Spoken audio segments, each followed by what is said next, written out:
ओम नमो भगवते वासुदेवाय नमः। आप सुन रहे हैं विष्णु पुराण के अंतर्गत पंचम अंश। पंचम अंश में कुल अध्यायों की संख्या 38 है, जिसमें से हम आपके लिए 18 अध्यायों का वर्णन कर चुके हैं। आज शुरुआत करेंगे 19वें अध्याय के साथ। 19वें अध्याय में भगवान का मथुरा प्रवेश, रजक वध तथा माली पर कृपा की कहानी का विस्तृत रूप से वर्णन किया गया है। श्री पाराशर जी बोले, यदुकुल में उत्पन्न अक्रूर जी ने श्री विष्णु भगवान का जल के भीतर इस प्रकार स्तवन कर उन सर्वेश्वर का मन कल्पित धूप, दीप और पुष्पादि से पूजन किया। उन्होंने अपने मन को अन्य विषयों से हटाकर उन्हीं में लगा दिया और चिरकाल तक उन ब्रह्मभूत में ही समाहित भाव से स्थिर रहकर फिर समाधि से विरत हो गए। तदंतर महामती अक्रूर जी अपने को कृतकृत्य सा मानते हुए यमुना जल से निकलकर फिर रथ के पास चले आए।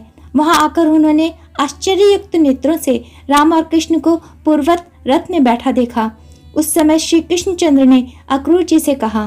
श्री कृष्ण ने कहा, अक्रूर जी, आपने अवश्य ही यमुना जल में कोई आश्चर्यजनक बात देखी है, क्योंकि आपके नेत्र आश्चर्यचकित दिखलाई पड़ते हैं।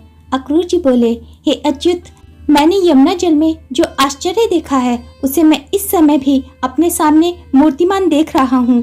हे कृष्ण, यह महान आश्चर्य जगत जिस महात्मा का स्वरूप है, उन्हीं परम आश्चर्य स्वरूप आपके साथ मेरा समागम हुआ है। हे मधुसूदन, अब उस आश्चर्य के विषय में और अधिक कहने से लाभ ही क्या है। चलो, हमें शीघ्र ही मथुरा पहुंचना है। मुझे कंस से बहुत भय लगता है। दूसरों के दिए हुए अन्न से जीने वाले पुरुषों के जीवन को धिक्कार है। ऐसा कहकर अक्रूर जी ने वायु के समान वेग वाले घोड़ों को हाँका और सायंकाल के समय मथुरापुरी में पहुंच गए। मथुरापुरी को देखकर अक्रूर ने राम और कृष्ण से कहा, हे शूरवीरों, अब मैं अकेला ही रथ से जाऊंगा, आप दोनों पैदल चले आवे। मथुरा में पहुंचकर आप वसुदेव जी के घर न जाएं, क्योंकि आपके कारण ही उन वृद्ध वसुदेव जी का कंस सर्वदा निरादर करता रहता है। श्री पाराशर जी बोले, ऐसा कहकर अक्रूर जी मथुरापुरी में चले गए। उनके पीछे राम और कृष्ण भी नगर में प्रवेश कर राजमार्ग पर आए। वहां के नर नारियों से आनंद पूर्वक देखे जाते हुए वे दोनों वीर मतवाले तरुण हाथियों के समान लीला पूर्वक जा रहे थे। मार्ग में उन्होंने एक वस्त्र रंगने वाले रजक को घूमते देख उससे रंग बिरंगे सुंदर वस्त्र मांग लिए। वह रजक कंस का था और राजे के मुंह लगा होने से बड़ा घमंडी हो गया था। अतः राम और कृष्ण के वस्त्र मांगने पर उसने विस्मित होकर उनसे बड़े जोर के साथ अनेक दुर्वाक्य कहे।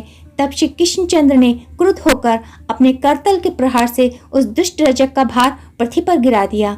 इस प्रकार उसे मारकर राम और कृष्ण ने उसके वस्त्र छीन लिए तथा क्रमशः नील और पीत वस्त्र धारण करके वे प्रसन्नचित्त से माली के घर चले गए। हे मैत्रेय, उन्हें देखते ही उस माली के नेत्र आनंद से खिल गए और वह आश्चर्यचकित होकर सोचने लगा कि ये किसके पुत्र हैं और कहां से आए हैं।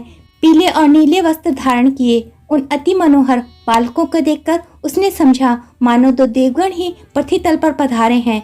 जब उन विकसित मुख वाले बालकों ने उससे पुष्प मांगे तो उसने अपने दोनों हाथ पृथ्वी पर टेककर सिर से भूमि को स्पर्श किया। फिर उस माली ने उन दोनों से कहा, हे नाथ, आप बड़े ही कृपालु हैं जो मेरे घर पधारे। मैं धन्य हूँ, क्योंकि आज मैं आपका पूजन कर सकूंगा। तदंतर उसने श्री कृष्णचंद्र और बलराम को बहुत ही सुंदर सुंदर पुष्प दिखाए और कहा, ये देखिए, ये बहुत सुंदर हैं, ये बहुत सुंदर हैं। इस प्रकार प्रसन्न मुख से लुभा लुभा कर उन्हें इच्छा अनुसार पुष्प प्रदान किए। उसने उन दोनों पुरुष श्रेष्ठों को पुनः पुनः प्रणाम कर अति निर्मल और सुगंधित मनोहर पुष्प दिए। तब कृष्णचंद्र ने भी प्रसन्न होकर उस माली को यह वर दिया कि हे भद्रे, मेरे आश्रित रहने वाले लक्ष्मी तुझे कभी न छोड़ेगी। हे सौम्य, तेरे बल और धन का हास कभी न होगा और जब तक इस पृथ्वी पर सूर्य की सत्ता रहेगी तब तक तेरी संतान का उच्छेद न होगा। तू भी यह जीवन नाना प्रकार के भोग भोगता हुआ अंत में मेरी कृपा से मेरा स्मरण करने के कारण दिव्य लोक को प्राप्त होगा। हे भद्र, तेरा मन सर्वदा धर्मपरायण रहेगा तथा तेरे वंश में जन्म लेने वालों की आयु दीर्घ होगी। हे महाभाग, जब तक सूर्य रहेगा तब तक तेरे वंश में उत्पन्न हुआ कोई भी व्यक्ति आकस्मिक रोग आदि दोषों को प्राप्त न होगा। श्री पाराशर जी बोले, हे मुनिश्रेष्ठ, ऐसा कहकर श्री कृष्णचंद्र बलभद्र जी के सहित मालाकार से पूजित हो उसके घर से चल दिए। इति श्री विष्णु पुराणे पंचमेश एकोनविंशो अध्याय। ओम नमो भगवते वासुदेवाय नमः।